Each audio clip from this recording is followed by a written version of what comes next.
ونسلم على رسوله النبي الكريم وعلى آله وأصحابه أجمعين. اللهم صل على سيدنا ومولانا محمد وعلى آل سيدنا ومولانا محمد وبارك وسلم صلاة وسلاما كثيرا كثيرا. توفیق الہی اپنے مرشد پاک کی برکت سے جمعے کی عشاء کی اس نشست میں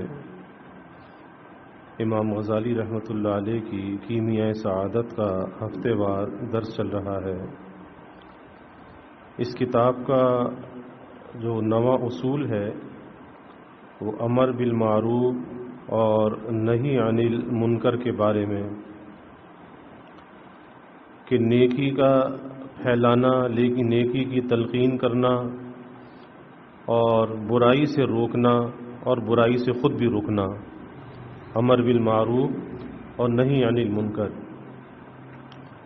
اس میں جو اس کا دوسرا باب ہے اس میں احتساب کے ارکان پر بات چل رہی تھی کہ کسی کا احتساب اگر کرنا ہو تو اس احتساب کے لیے کیا شرائط ہیں، جس کا پہلا رکن تھا محتسب، کہ نصیحت و واعظ کرنے والا، اچھے برے کو سمجھانے والا، یہ محتسب کہلاتا ہے، کہ جو اچھے کو بھی سمجھ رہا ہو اور برے کو بھی سمجھ رہا ہو، اور کسی کو نصیحت اگر کرے تو ان دونوں کی اچھائی اور برائی کو سامنے رکھے. اور دوسرا ہے محسوب، کہ جس شخص سے احتساب لیا جائے یعنی جس آدمی کو نصیحت کی جائے، نصیحت کرنے والا محتسب اور جس پر جسے نصیحت کی جائے وہ محسوب. پھر تیسرا ہے کہ وہ اشیاء جن میں احتساب کیا جائے، یعنی وہ گناہ، وہ خرابیاں، وہ بری عادتیں جن سے روکا جائے. اور چوتھا رکن ہے احتساب کی معلومات، کہ محتسب کو احتساب کی معلومات بھی تو ہو، یعنی علم جو ہے نصیحت کا اسے آتا ہو کہ کس جگہ پر کس طرح سے نصیحت کرنی ہے، تو وہ علم نصاحہ اس کے پاس موجود ہو.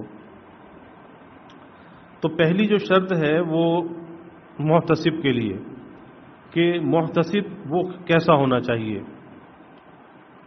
فرماتے ہیں کہ شرط محتسب مکلف ہونا چاہیے، یعنی حدود شرع کے اندر کام کرنے والا ہو، دیندار ہو. دیندار آدمی احتساب کر سکتا ہے، یعنی دیندار آدمی کے دل میں اللہ تعالیٰ کا ڈر ہوگا، اللہ تعالیٰ کا خوف ہوگا. اور جب اللہ کا ڈر اور خوف ہوگا تو اس ڈر اور خوف کی وجہ سے وہ جو بھی بات کسی کو تلقین کرے گا تو اس میں نفسانیت شامل نہیں ہوگی، بلکہ وہ اللہ کی رضا کے لیے وہ بات اس کے سامنے پیش کرے گا. تو دیندار آدمی احتساب کر سکتا ہے. اب اس کے متعلق علماء کی رائے مختلف ہیں. بعض کہتے ہیں کہ محتسب کے لیے عادل ہونا بھی ضروری ہے، کہ اس کی طبیعت میں عدل ہونا چاہیے، انصاف ہونا چاہیے. اور بعض نے یہ کہا کہ بادشاہ کا اجازت نامہ بھی اس کے پاس ہونا چاہیے، کہ بادشاہ اسے محتسب مقرر کرے. یعنی اگر کوئی سرکاری عہدہ ہے، جیسے جج ہے، قاضی ہے، مجسٹریٹ کا عہدہ ہے، تو یہ تو سرکاری عہدے ہیں، یہ تو بادشاہ اس کو نامزد کرتا ہے. لیکن بعض عہدے ایسے ہوتے ہیں کہ چند لوگ مل کر کسی کو بڑا بنا لیتے ہیں، اپنا منصب بنا لیتے ہیں، اس پر اعتماد کرتے ہیں. اب اس اعتماد میں یہ دیکھنا چاہیے کہ یہ آدمی دیندار بھی ہے یا نہیں، اور یہ شریعت کا علم بھی رکھتا ہے یا نہیں. اگر یہ فیصلہ کرے گا، کیا شریعت کی روشنی میں فیصلہ کرے گا، اس چیز کو مد نظر رکھنا چاہیے. امام غزالی رحمۃ اللہ علیہ فرماتے ہیں کہ لیکن میرے خیال میں ایسا نہیں ہے، کیونکہ اگر نیک آدمی ہی حساب کرے گا، اور اس دنیا میں کوئی آدمی بھی ایسا نہیں کہ جس نے گناہ نہ کیا ہو، لہذا احتساب کرنے والا پھر کون آئے گا. اس لیے اگر تمام لوگوں میں جو عقل کے اعتبار سے، تدبیر کے اعتبار سے، حکمت کے اعتبار سے، مصلحت کے اعتبار سے جو بہتر نظر آتا ہے، دینداری بھی اگر اس کے اندر ہے، تو پھر ایسے کو محتسب یا منصف بنا لینا چاہیے۔ حضرت سعید بن جبیر کا قول ہے کہ اگر گناہ سرزد ہی نہ ہوا ہو اور ہم سے حساب کریں تو ہم کو احتساب کی شکل تک نظر نہ آئے گی۔ اور حضرت حسن بصری رحمۃ اللہ علیہ کا قول ہے کہ آپ اول پاک کر لے، اس کے بعد احتساب کرے، یعنی پہلے اپنی بری عادتوں کو، برے اخلاق کو، یا کسی گناہ کے اندر مبتلا ہے تو پہلے اپنے آپ کو ان خرابیوں سے پاک کرے، اس کے بعد پھر وہ کسی کا احتساب کرے، اس لیے کہ شیطان اس کو گمراہ کر رہا ہے تاکہ احتساب کے دروازے بند ہو جائیں، کہ اگر خود آدمی خرابیوں کے اندر مبتلا ہو تو بھلا وہ کسی کی کیا اصلاح کر سکتا ہے، کیونکہ جو خود خرابیوں کے اندر مبتلا ہے اس کی بات میں اثر نہیں ہوگا، تاثیر اس کی بات کے اندر نہیں ہوگی۔ اب احتساب کے دو طریقے ہیں۔ پہلا یہ ہے کہ نصیحت اور واعظ کے ذریعے سے اصلاح کی جائے، نصاحت اور واعظ کے ذریعے سے، اور وہ اس طرح کہ جس چیز کی نصیحت کی جائے وہ خود اول اپنے سے عیوب کو پاک کر دے، یعنی جس بات کی کسی کو نصیحت کرنے کے لیے جا رہا ہے تو اگر خود کے اندر وہ خرابی موجود ہے اور دوسرے کو نصیحت کر رہا ہے اس کے اندر اثر نہیں ہوگا، تو پہلے خود کو اس خرابی سے، اس عیب سے پاک کرے، ورنہ اس سے لوگوں پر کوئی اثر نہ ہوگا، بلکہ لوگ مذاق اڑائیں گے کہ ایک آدمی خود بے نمازی ہو اور دوسروں کو کہے کہ نماز پڑھو، اس کی بات کو کون مانے گا؟ ایک آدمی چہرے نہ رکھے، دوسروں کو کہے کہ داڑھی رکھو، اس کی بات کو کون مانے گا؟ تو پہلے اپنے آپ کو ان عیوب سے، خرابیوں سے پاک کرنا جس کی وہ نصیحت دوسروں کو کر رہا ہے، ورنہ لوگ مذاق اڑائیں گے اور پھر یہ خود بھی گنہگار ہوگا کہ اس مذاق بنانے کا یہ سبب اس لیے بنا، اس کے اندر وہ خرابی موجود ہے اور اس کی وجہ سے مذاق بنا تو یہ بھی گنہگار ہوگا۔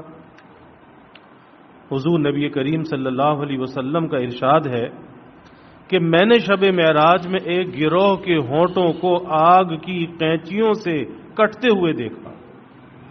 ایک گروہ ہے اور آگ کی بڑی بڑی قینچیاں ہیں اور اس سے ان کے ہونٹوں کو کاٹا جاتا ہے، اور جب کاٹا جاتا ہے پھر وہ صحیح ہو جاتے ہیں، پھر کاٹا جاتا ہے پھر وہ صحیح ہو جاتے ہیں۔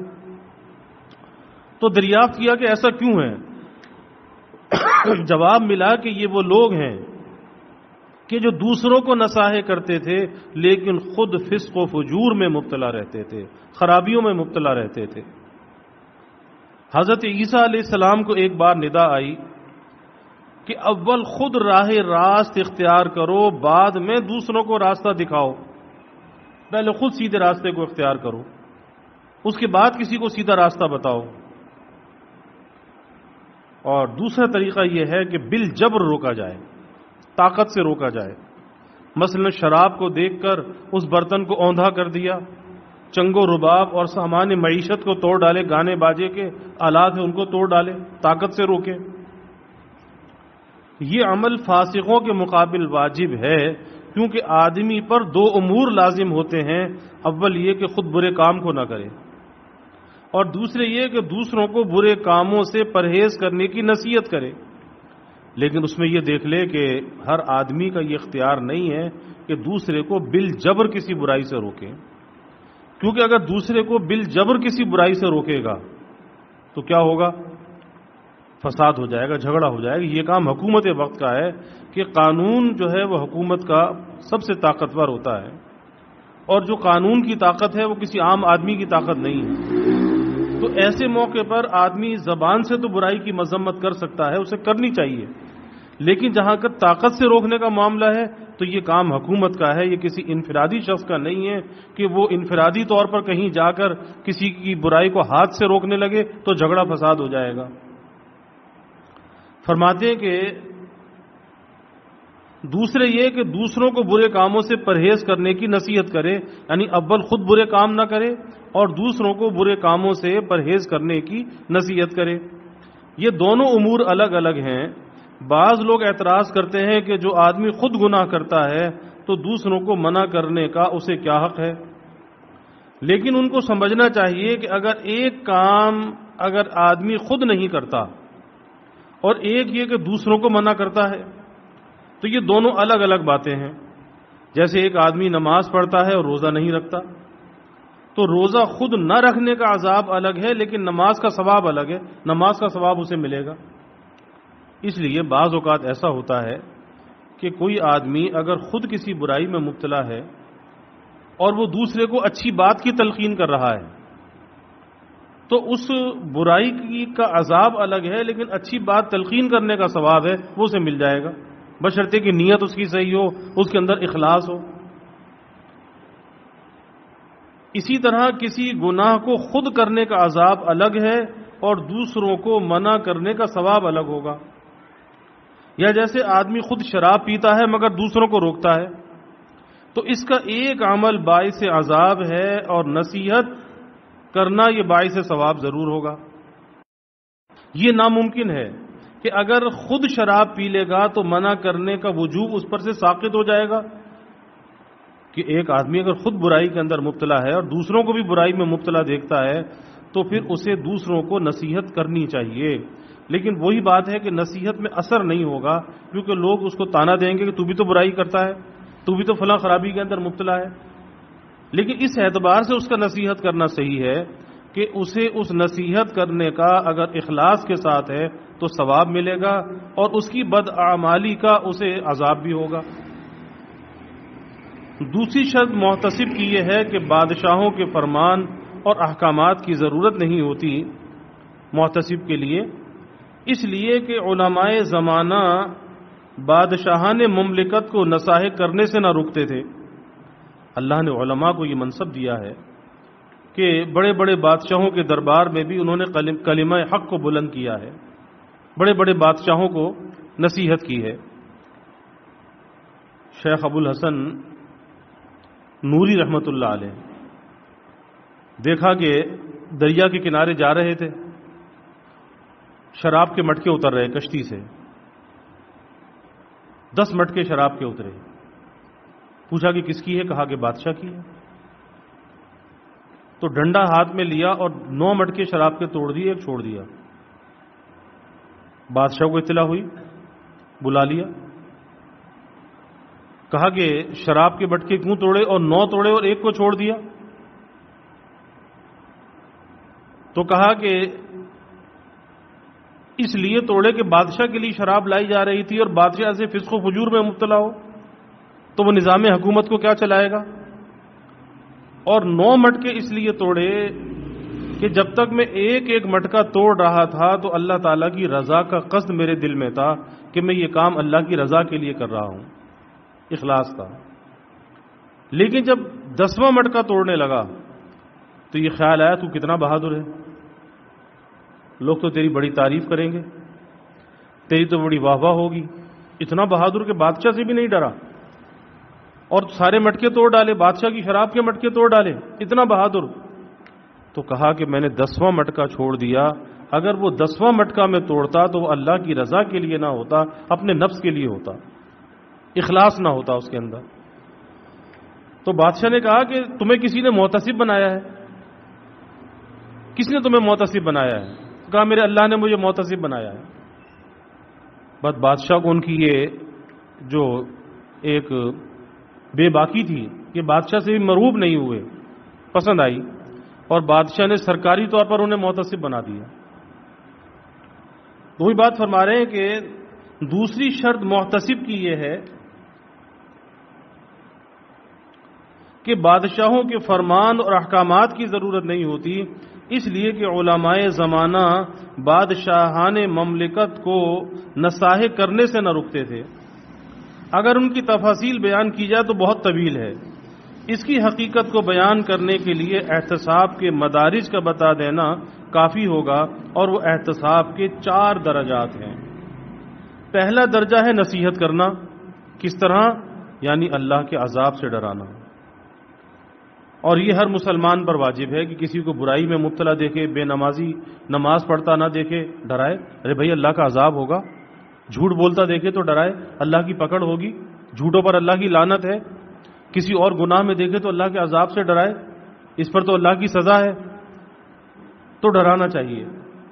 اس میں کسی کے حکم کی ضرورت نہیں ہے کہ جس کو برائی میں دیکھے اللہ کے عذاب سے ڈرائے، بلکہ بجائے خود عبادت عظیم میں داخل ہے دوسروں کو اس عذاب سے ڈرانا اور برائی سے روکنا، تو یہ خود عبادت عظیم میں داخل ہے۔ یہاں تک کہ بادشاہ کو نہیں عن المنکر سے پرہیز کرنے کی ہدایت کرنا ضروری ہے۔ اور دوسرا درجہ سخت کلامی سے سمجھانا، جیسے اے ظالم و فاسق، اے بے وقوف و نادان، ایسے الفاظ استعمال کرنا۔ کیا تجھ کو خدا و رسول کا خوف نہیں؟ تو اس قسم کے الفاظ گنہگاروں کے لیے استعمال کرنا جائز ہے،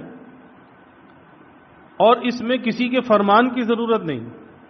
اور تیسرا مرتبہ محتسب کا یہ ہے کہ اگر وہ فاسق و فاجر کی نصیحت سے مار پیٹ پر آمادہ ہو جائے تو خود بھی مار پیٹ کے لیے تیار رہے، اور اگر ایسی صورت میں بادشاہ یا حاکم وقت نے اجازت نہ دی ہو تو ناسخ کا یہ عمل باعث فساد ہوگا، تو ایسا احتساب بغیر حاکم وقت کی اجازت کے نہ ہونا چاہیے۔ وہی بات کہ اگر خود طاقت سے روکنے لگا، اور یہ زمانہ آج کا ایسا نہیں ہے، تو فساد ہو جائے گا، لڑائی جھگڑا ہو جائے گا۔ اس لیے جہاں تک زبان سے کہہ سکتا ہے بس اس حد تک تو مذمت کرنی چاہیے، لیکن لڑائی پر آمادہ نہیں ہونا چاہیے، غصے اور جذبات پر آمادہ نہیں ہونا چاہیے۔ بس جتنا سمجھا سکتا ہے سمجھا دیا، ایک اپنے حق کو ادا کر دیا، بس کافی ہے۔ احتساب کے مدارج موقع و وقت کے لحاظ سے بدلتے رہتے ہیں، یعنی حالات کے اعتبار سے، وقت کے اعتبار سے اس کے درجات بدلتے رہتے ہیں۔ کبھی زیادہ نرمی کی ضرورت پڑتی ہے، کبھی زیادہ سختی کی ضرورت پڑتی ہے، کبھی مصلحت اور حکمت کی ضرورت پڑتی ہے۔ مثلا کوئی بیٹا اپنے باپ کو نصیحت کرتے وقت نہایت ہی نرمی سے کام لے، الفاظ ناسائستہ استعمال نہ کرے، چاہے وہ کافر ہی کیوں نہ ہو۔ زیادہ سے زیادہ یہ کہہ سکتا ہے کہ ناجائز سامان پھینک دو، یعنی باپ اگر کسی برائی میں مبتلا ہے اور بیٹا اس کو نصیحت کر رہا ہے تو سخت الفاظ، ناسائستہ الفاظ استعمال نہ کریں۔ اور ناشائستہ جو الفاظ ہیں کبھی کسی اپنے بڑے کے لیے استعمال نہیں کرنے چاہیے، اور نہ کسی چھوٹے کے لیے استعمال کرنے چاہیے، کیونکہ جب انسان کی زبان سے ناشائستہ الفاظ نکلتے ہیں اس کے برے اثرات ہمیشہ آتے ہیں، اچھے اثرات کبھی نہیں آتے۔ اس لیے اپنی زبان کو ہمیشہ مہذب رکھنا چاہیے، اور تہذیب کے دائرے کے اندر انسان کو گفتگو کرنی چاہیے، تہذیب کا دامن ہاتھ سے نہیں چھوڑنا چاہیے۔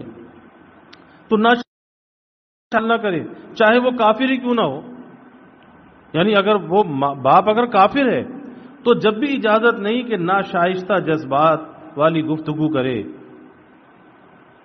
زیادہ سے زیادہ یہ کر سکتا ہے کہ ناجائز سامان کو اٹھا کر پھینک دے، اور اگر کسب حرام کی کچھ چیزیں اس کے پاس ہوں تو ان کو ان کے مالک کے پاس پہنچا دے یا تلف کر دے، چاہے باپ خفا ہی کیوں نہ ہو۔ یہ باتیں اس پر واجب ہیں چاہے باپ اس سے کتنا ہی ناراض کیوں نہ ہو، کیونکہ ایسے کام، ایسی چیزیں جو باپ کو نقصان پہنچانے والی ہیں، اگر ان کو ضائع کر دیا تو اس کا کوئی گناہ نہیں ہوگا۔ بعض لوگ کہتے ہیں کہ اگر باپ زیادہ خفا ہو تو ایسا نہ کرنا چاہیے، لیکن اس برائی سے روکنے کے لیے جو ہے ادب کے دائرے میں رہتے ہوئے اسے ضرور روکنا چاہیے۔ حضرت حسن بصری رحمۃ اللہ علیہ کا ارشاد ہے کہ باپ کی خفگی کے وقت خاموشی اختیار کرے، کہ جب باپ، استاد اگر کسی بات پہ ڈانٹ رہا ہے، خفگی اس کا اظہار کر رہا ہے، خفگی کا مطلب ناراضگی کا اظہار کر رہا ہے، ایسے وقت میں بیٹے کو چاہیے، شاگرد کو چاہیے کہ خاموشی اختیار کر لے، پلٹ کے جواب نہ دے، ورنہ خفگی بڑھ جائے گی۔